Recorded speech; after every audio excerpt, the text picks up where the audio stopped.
This is the ZMAR Podcast. Elite Benefits of America helps small and mid-sized companies with their health insurance programs. And now, your host, Butch ZMAR. Welcome back to the show. We're going to go over some cost analysis and some data that recently pulled for one. Becker's Hospital Review talked about how they receive payments to the hospitals, and nearly half of Americans get their health insurance through an employer plan, employer sponsor plan. Most people get it through work. That's very traditional. It's always been that way for a long, long time. And the hospitals rely on the employer sponsor plans for their payments, not only just because they're in business and they need to collect from those who they provide services for, but it's because they pay nearly double of what the government plans actually pay. And so we're talking about Medicare and Medicaid, and I'm sure the VAs throw it in there if they do outside of the military hospitals, but they pay nearly double of what Medicare and Medicaid pays. And even Medicaid even pays 30% lower than Medicare does. And so they have to make up some difference, but where's the cutoff? There's a saying a friend of mine uses, what's enough and what's too much, right? And I think that comes true with insurance companies when they're collecting premium payments. And there's no way for us to audit. We never had any reason to in the past. Health insurance was mainly affordable for many, many, many years. And then claims started going through the roof, which is, common, I guess, over time with anything we do. We have more risk, we have more activities, we have more things that we're trying to do, and we're trying to live longer and all this stuff. So expenses are going to go up regardless, but we have to control it in the meantime. So even part of the data was saying that even on employer sponsor plans in 2024, they're already expecting an 8.5% increase. It's going to bring the employee-only premiums over $15,000 a year, and employees are paying roughly 20% more of their paycheck over the last 5 years. And so, when does it end exactly? What measurements can we do to help control some of these costs? Part of it, I think, is irresponsibility in the executive level of companies, owners, and then even our own industry, our insurance agents and brokers, because they're blinded by commissions and they're blinded by the status quo, I guess is the best way to put it. And the commissions are usually in a bonus, which is now supposed to be disclosed. But I tell you, some of these big shops in the country are trying to hide it as much as possible. And it seems like a lot more work to hide it than just tell you what it is. And again, at some point, when is enough to provide a service to the employers as a broker, and when is it too much? And employers need to start asking those questions. Healthcare system in the United States isn't really broken. It's working exactly the way it was designed. And so healthcare providers know that they have access to funds that they could just bill, and as long as it's a reasonable medical expense, it's usually paid for. And they're not collecting payment from the mom and pop kitchen table, single income or even dual income, average middle class people. They're collecting it from insurance companies that are pulling in billions of dollars in premium, escrowing a certain amount for claims, and they have an anticipated number of claims that they're able to do. And so they're going to get paid almost anything that they really put in and whatever their negotiated rate is. It's definitely just a bigger purse, and so they just get access to more cash. And the insurance companies have very little incentive to actually audit the expenses. They have some, right? They want to do checks and balances. They also want to make sure they're not spending money on fraudulent claims. Of course they don't, right? But they're also not going to invest time to investigate further to squeeze a penny out of something. They're just not going to spend the time. So there's so much more money that's being wasted, and we're talking about big numbers. The same thing with Congress and passing budgets, right? Like they just add another zero and it's not a big deal, right? It's coming from somebody else anyways. And that's the problem with insurance companies, is that the money will always come from somebody else. They're not providing any value other than facilitating claims, keeping some things in check, making sure that there isn't really medical fraud going on. So it's governed by a third party that should get paid, but they're a byproduct of it all. So they're they're able to stomach losses like they did during COVID, or even at the beginning of the Affordable Care Act. They stomach losses for a period of time. They can afford it. And I'm not saying that anybody should just eat things because they can afford it. I'm just saying that they knew the business model going into it, and they knew that they could come out on the other side smelling like roses. And most certainly they are, because of the medical loss ratio, forcing them to increase premiums and increase expenses. And so there was no financial incentive to control costs in the Affordable Care Act, which is now here almost 10 years later, and we're more than double the premiums when we were back then. There's zero control measures in that law. So employers have to stand up. And individuals and private plant payers, solopreneurs, they have a lot less leverage. But employers can stand up. CFOs, stand your post or your position and do your job. You're analyzing numbers. And according to a survey done by CFO.com, 56% of CFOs struggle to balance the cost cutting and future growth at the same time. And so they're having struggles with this. And obviously the survey proves that, not only just specifically to healthcare, but all business aspects and models. But healthcare is included, because I tell you, every business that's out there that provides group health insurance, they are actually in the healthcare business, whether they know or not. They have to control it and take responsibility of it.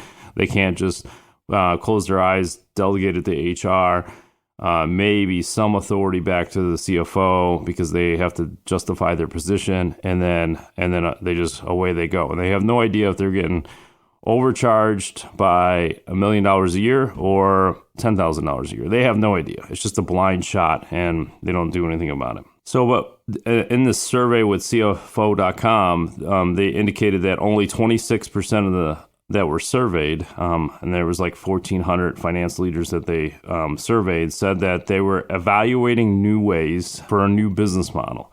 And so you figure out of all that the surveyed, which is a pretty good snapshot, that only 26% are actually looking for new ways to do business, new ways to cut costs, new ways to do things, right? So even when we're looking at prospecting on our side, we're trying to help employers and gain new business ourselves. 26% are really only open-minded to, hey, how do we control this? How do we look at a different angle and make this work? And so, and you figure 75% or 74, whatever the math comes out to, 74% of CFOs are like, yeah, I'd rather just die doing it the same way, because I'm going to move on anyways. I have a contract, and we'll move on to the other company, and we'll forget about what just happened, right? And so that's a lot of CFOs move all the time, right? So they don't stay there as a career at one company. They usually keep moving. Those days are usually gone. There are exceptions, but most of the CFOs I know, they usually get projects, and they move from one project to the next, which could be employed by the company for a period of time. It could be an outsourced fractional CFO type job too, but they keep moving, right? And part of it is because there's egos in the workplace. And once a CFO, I know a couple of them, they're drivers, they're innovators, they look for new ways, and they cut through the tape, and they get them to a new level of business and cash flow and everything, that all of a sudden the owners or other executives end up applying pressure backwards, and then they end up leaving either by getting fired because they wanted to go in a different direction than what the CFO wanted, or they just didn't like what they were doing anymore. The CFO will make profit for the company, and then you're like, oh, this is nice, I don't need you anymore, and they ditch them. And so it doesn't always work out that way. I always say, some people never met a broke attorney, but there's tons of them out there. Same thing with CFOs. They don't manage books well, but somehow they got a CFO title next to it. So you're going to have a mixed bag, but there are ways that a CFO and a company can control their cost. There really is. We talk about on this podcast. We review it with our clients. And here's a few bullet points to kind of walk through. And maybe you could have some takeaways for this open enrollment or this renewal period that everybody's going through. Listen up. Butch wants to give you your own Elite Benefits Playbook. And it's absolutely free. From business strategy to benefits strategy. Every step from the start through implementation, account setup, and open enrollment.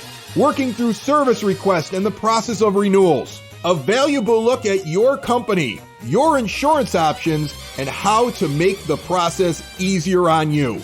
Go now to elitebenefits.net/playbook and get your free Elite Benefits Playbook, or give Butch a call today, 708-535-3006. So we talk about fully insured. There's a lot of employer plans. In fact, last week I was going through a database of that we use as a prospecting tool, but also current client information. It has reporting mechanisms based on a 5500 reporting, among other information that's in there. And I couldn't believe the number of, in Chicagoland area that I was pulling the data, how many 250 to 500 employee companies that were still on a fully insured platform. And even some that were even closer to 1,000 employees were still on a fully insured. They're not even self-funded yet. They're in a fully insured. And we talked about this on the podcast, that the fully insured blinds the employer with data. Or if you get data, it's very limited. They're really not required at this point. Well, they are now with the Consolidated Appropriations Act, but prior to that, they weren't required to provide any data whatsoever. They were just blindly say, hey, we need to increase your premiums by 11%.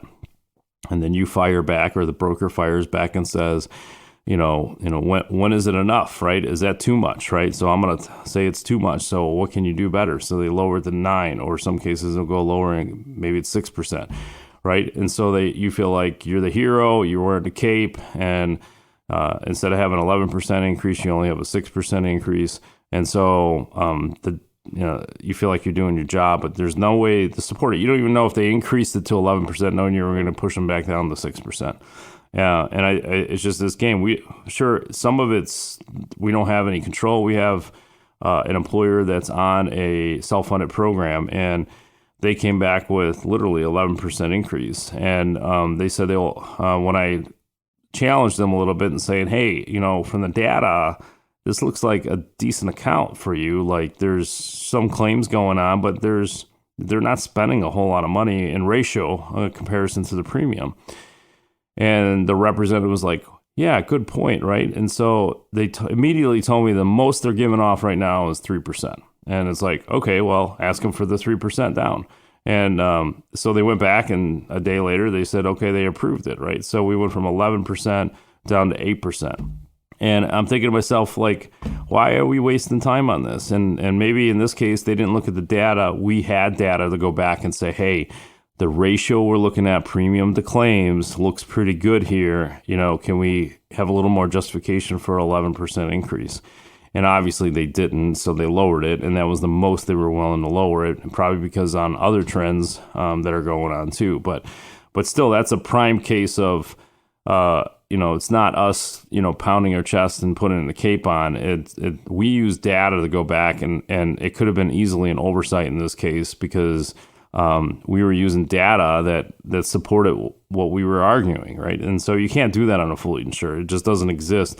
You're just blindly saying, hey, can we get some numbers off? And they come back as a hero. And I tell you, it's the traditional way of brokers doing business, and then they keep long-term clients because now the client doesn't know any better to shop or do anything different, because they feel like their broker's the hero, and every time there's a renewal, they feel like the broker's going to go to bat for them and save them some points. And I think that's great. I just think it's unfortunate with the industry and the way it works. But that's why a lot of employers, I recommend, especially if you're over 25 employees, when you get under 25 employees, it gets a little dicey as far as claims go. There's not enough premiums. There's less in the market that will compete. But it's still doable, moving to a level funded or self-funded plan. And so most smaller employers, under 50 employees, usually stick with the level funded. It's a little easier to understand, a little bit easier to pay premiums and claims. It just makes it a lot simpler, but it's not for everybody either. Self-funded may just be the way to go right out of the gate. You can control more faucets then. You don't have to worry about prepaying any claims, because if you don't pay it, or if the claim isn't there, you don't pay it. But in a level funded, you're prepaying them, and then you might get a refund if things are lucky. So, but just to get a real quick case study on that, we had a 7-employee group, and of course I'm going small here. So a 7-employee group that end up saving just under $4,000 a year. Okay, and that's not huge. So you're talking about less than $1,000. But I tell you, and with inflation and the way businesses, it was a huge impact. But take that same number and this really we had a 100 life group, but let's just say you times that by 10, right? So you have 70 employees and enrolled on this plan, and then you're saving $40,000 a year, right? And so that just happened for us a week or two ago. But again, it was a 100 life group, and I'm just using easy math, so I don't have to worry about doing these calculations. Podcast math. So anyhow, but even if you times 10 again, right? So just go further.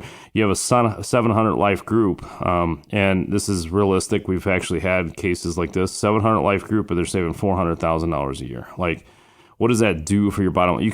Your salespeople don't have to go out and replace $400,000.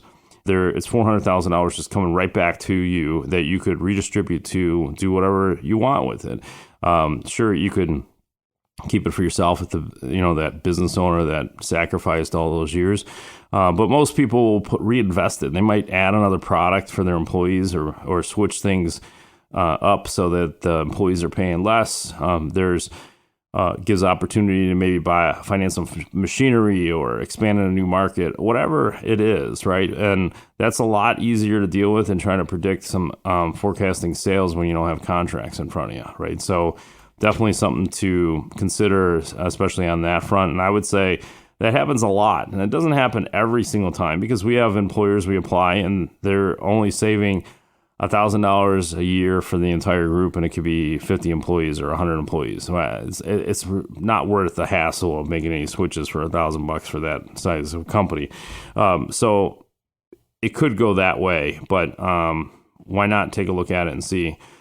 People get so loyal to logos and insurance companies, and that's what marketing does. And marketing doesn't comply with your pocketbook, right? At some point, if you can't afford it, that logo means nothing. It means zero, right? It means closing the doors, going work for somebody else, or laying off a bunch of employees that trusted you and spent their lives with you 6 to 8 hours a day. And then you're asking them or just telling them, hey, sorry, I couldn't support you. You're going to have to go somewhere else, right?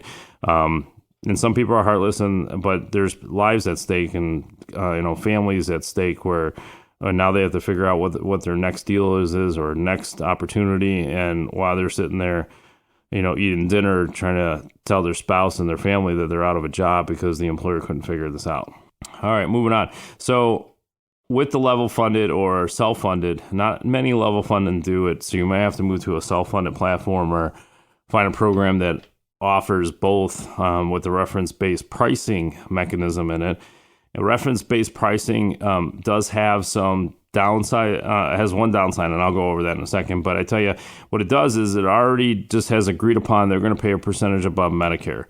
And it's a benchmark. And some providers don't like this because they know they're gouging the employer market or the private payers because they're trying to make up for the government not paying as much. But, at some point, is the payment they're receiving, is it enough or is it too much, right? That's what it comes down to. And I can't emphasize enough where a lot of these procedures are just way overpaid and no one wants to scrutinize it. Their lobbyists are big because they have the cash to pay for it, and they get big people in the room, and they're able to lobby against any type of litigation against it to help control that cost.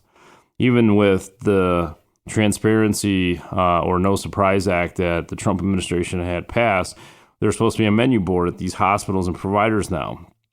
Very few have actually complied, but of course they're not penalizing a whole lot either. But the issue comes in is that these providers are like, yeah, this is confidential data. We're not going to comply with this. And their attorneys keep winning small cases. But it's ridiculous, right? When's the last time you showed up to your mechanic and they didn't tell you the price and you had to wait until the services were rendered to get the bill in the mail and say, okay, you owe this, and it ends up being 4 times the amount? There's a video on YouTube, and maybe I'll try to include it in the show notes, but they were making fun of consumer markets with the way hospitals and providers charge. So you go to the grocery store, and you don't know until after you consume the groceries how much those were actually costing, and it's usually whatever number they come up with, but it's usually 3 to 4 times the amount. Or you go to a coffee shop and they don't have a menu board and you have to drink the coffee before they actually send you the invoice, and it's usually much higher than you anticipated. Otherwise, you would have never purchased that coffee. And so it's actually really good, and there's truth and justice. And so that happens in the healthcare world. And so reference-based pricing combats that by limiting what they're going to spend anyways. So the downside to it is there's this thing called balanced billing. And so in the beginning, I would say balanced billing was definitely a lot bigger of a problem. As time went on, there was a lot of control mechanisms that were put in place. A lot of providers end up seeing a trend that this is happening more and more, so they accept the payments that are there without balanced billing. But there's still balanced billing that occurs. But what happens then is if you're with the right program, is that they implemented a claims audit process. And it could be a third-party company you're paying for in the premiums, and that's fine. Definitely do it. It's worth every weight in gold. We have had Claim Doc on the podcast a couple times now. We should probably get some of their competitors on here to talk about them too, just from a claim standpoint, not necessarily promoting their product. But, they have systems to audit these claims and say, well, what's the national average for appendix surgery or hernia or whatever cancer treatment in a specific area. Like there's all this data that gets put in the software, and then it gets vetted through the software to see if it gets worked. Then they have analysts that go through data and say, well, hold on here. Like, why are you charging for this and that and this and that? And they have testimonials by the hundreds, if not thousands, I know on their website, and then you could call and get data. And they're talking about bills that were sent that were so high, like $90,000, $100,000, and they get it down under, in some cases, under $1,000. But it could be less than $10,000 for a $100,000 claim. And so they're trying to collect more money than what's there. And I think that has never really happened at the pace that it is now, because providers are getting away with it because insurance companies don't really care. They claim they care, but they don't. Because they're going to collect premiums eventually, and they increases revenue, and then they're heroes. The executives make more money. And so some people say, well, the hospital or the insurance company has to be a nonprofit. I tell you, nonprofits are not what you think it is, and a lot of them end up making more than what for-profits do, and so it just means they got to spend all their cash. That's really all it does. And these nonprofits, look at the CEO salaries and perks and bonuses, a lot more than you and I combined put together, and so I'm sure they can shave a few premiums off and cut costs somewhere so that we can have more affordable health care, and not necessarily at their expense, but just in human relationships out there, and trying to do the right thing for people out there across the country when it comes to healthcare. The other thing with balanced billing, you could always just call and negotiate. A lot of times we have clients that call and say, hey, I got this bill, but our health insurance paid a certain portion, and you should agree upon that. And I tell you, just with a quick phone call and being nice, sometimes they just say, okay, yeah, that's fine. We're going to zero it out. It doesn't happen all the time, but it's worth the phone call. But there's naysayers out there. Again, this is a tool in a toolbox. That's it, right? So like you may have a screwdriver, but you want to use a crowbar, and it's just a tool, right? Doesn't mean the crowbar can't do what the screwdriver could do, or vice versa. It's just a tool, right? But there's even brokers, insurance agents out there, employers that scream the sky is falling when it comes to reference-based pricing, and they're going to put employees in a bad situation. And it's not necessarily true, because if you're smart enough, instead of being a naysayer, you could put tools in place to make sure that you could control those costs. You would do the same thing in your own household when it comes to your own expenses, right? Homeowners association fees go up, well, you're going to demand more out of them or complain about the fee increase, right? And maybe you could afford the increase, but I'm just saying, from a traditional middle-class household, you have to do a little bit more due diligence to actually control some of your costs, and you usually do it on the private side. Why can't we do it on the employer side and our health claims? Just got to stand up for what is right? And at some point, like I said, throughout this whole podcast is, you have to challenge the providers. When are they receiving enough, and when is it too much? And I think that has to be pushed through a little bit further. So I challenge the employers out there, or even the employees, to go to your employer and tell them that try to be the 26% that look for a new business model, right? And employers are going to have a financial fiduciary responsibility to audit and make sure that the healthcare plan that's being provided to the employees is the most reasonable cost that they can provide. And if they can't justify or prove this, there are penalties that are going to be coming to the employer side. And so I would challenge that, be the part of the 26%, look for new models. A couple quick notes. We have a lot going on, right? So at the time of this recording, we're in the fourth quarter. The national open enrollment for private payers is going on starting November 1st, goes through December 15th, and that is a hard stop, right? You can't all of a sudden wake up one day on the 16th and say, oh yeah, I forgot there was a deadline. That's a hard stop. Unless you have a qualifying event and it's within usually 60 days, you should be able to pick a plan depending on that window. But it definitely ends December 15th, and we don't have rates yet. So even time of this recording, and maybe by the time it gets published, the rates will be available. But right now, if you call our office, we can't provide 2024 pricing on private plans. There is also the annual enrollment period for the Medicare market, and that's for the Part D and the Medicare Advantage plans. That's going on. Started October 1st for window shopping. October 15th, you can make a transaction for January 1st, but that deadline's December 7th. Seek an advisor for that. Then small businesses, they have what they call a small business special enrollment period. So they're in the month of November, and you could actually apply. It's actually November 15th to December 15th is the window. Some of the insurance companies open up November 1st anyways because they get so bombarded, they just figured why not. And so the special enrollment period for small employers, so 49 and under, could actually provide a group health insurance, contribute $0 to the health plan, and have no participation requirements. So one of the downsides of small group is that the employer doesn't have enough cash to spend on it, but the employee needs it, and you want to retain them. So you want to make it available, but you can't afford to put anything into it, or very limited. This is your opportunity to provide a group health insurance plan and have very little funds to contribute, or none at all. Also, participation. If you have 45 employees and you only have 2 employees that are interested in health insurance, in traditional format, you wouldn't be able to do that. Participation may not work. Like some insurance companies require 25% participation. You're not going to hit that number. But during the small business special enrollment, they cannot turn you down for that. And then we also in the renewal time, so middle market employers are in the middle of it right now. And if they're not, they're late in the game. Smaller employers, when I say smaller, under 100 employees, they're in the middle of it right now. In fact, our office just received January 1st renewals yesterday.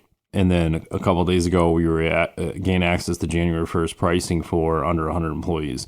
Over 100, we've been able to quote and process for a month now. But if you're listening to this and you haven't received your renewal within the next couple of weeks, shame on your broker. There should be at least an outreach. They may not want to release the renewal until they do some of their homework before they talk to you, which is fine and respectable. Let them do their job, but you should have some type of contact within the next couple of weeks from them. Otherwise, you're going to be late in the game.